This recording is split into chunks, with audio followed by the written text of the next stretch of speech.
Hello everyone, welcome back. I'm going to go ahead and declare Father's Day weekend 2022. Today's June 19th, 2022. I'm going to go ahead and declare this Father's Day weekend as the official start of the next Great Recession. Okay, I live in a touristy area, and usually on the holidays, especially something like Father's Day, there would be a lot of traffic in my area. Not obviously not here in the woods, but within 20, 30 minutes in any direction, there's generally traffic on a holiday weekend.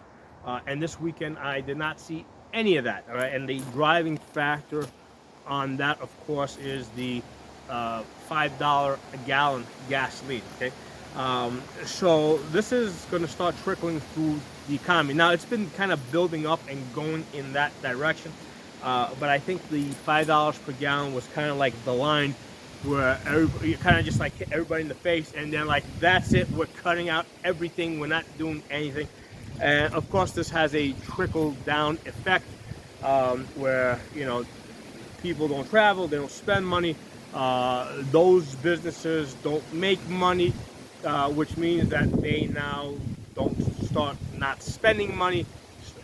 So it just permutates throughout the whole economy. Now, this is not something that usually just turns over on a dime. So, usually it takes most recessions last about 8 months because it takes that long for everybody to buy into it and start reversing gears. So, like right now, we've been in a highly inflationary environment.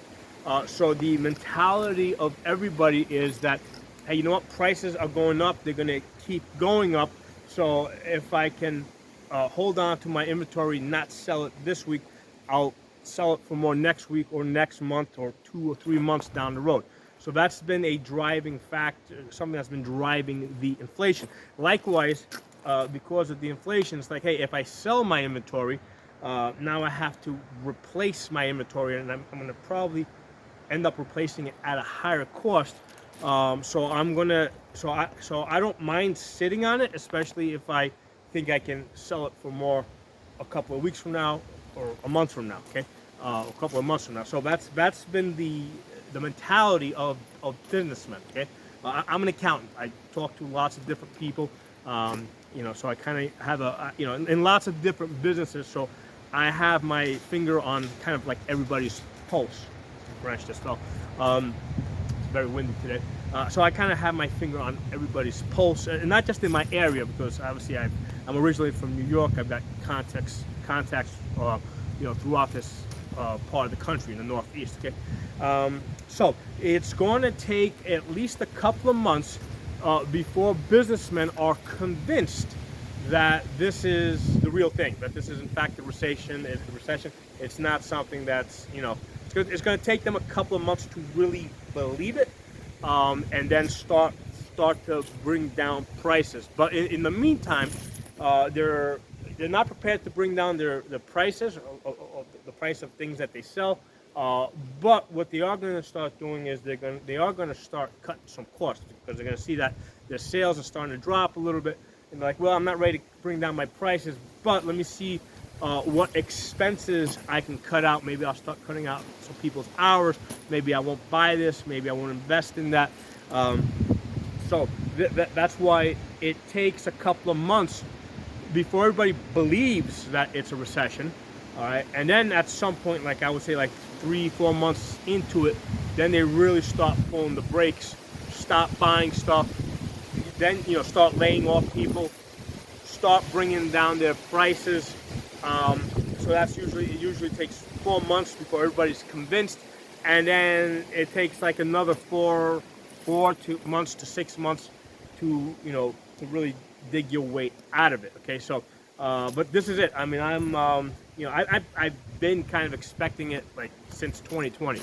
Ever since they started that whole COVID nonsense, I expected the whole country to go into a deep recession.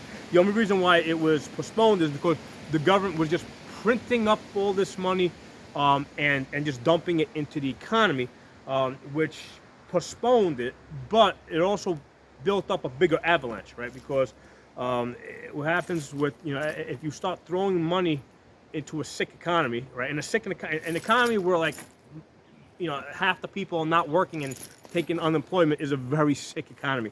So if the only way you keep it going is by printing up money and throwing into it, and all those stimulus checks, all the unemployment money, all printed money, and if you don't believe me, consider for a second that a trillion seconds is 31,000 years, okay?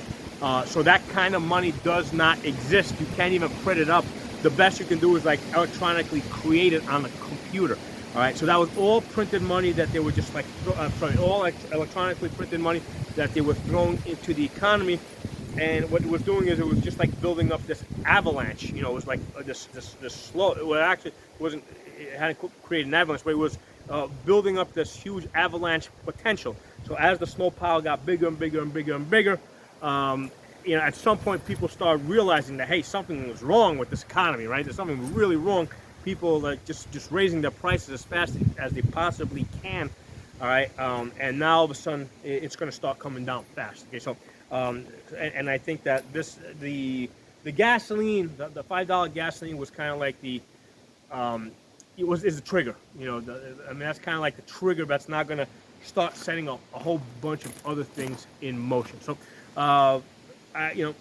that's my opinion on this. I'm 50 years old. I've seen many recessions throughout my life. Yeah, I think the first one that I saw was in the mid 80s. Right, I was young then. I was just studying this stuff. But in the 90s, at that point I was working. I saw it in 2001, 2002, whenever that was, 2007. So I've seen this enough times, and it's my background being an accountant.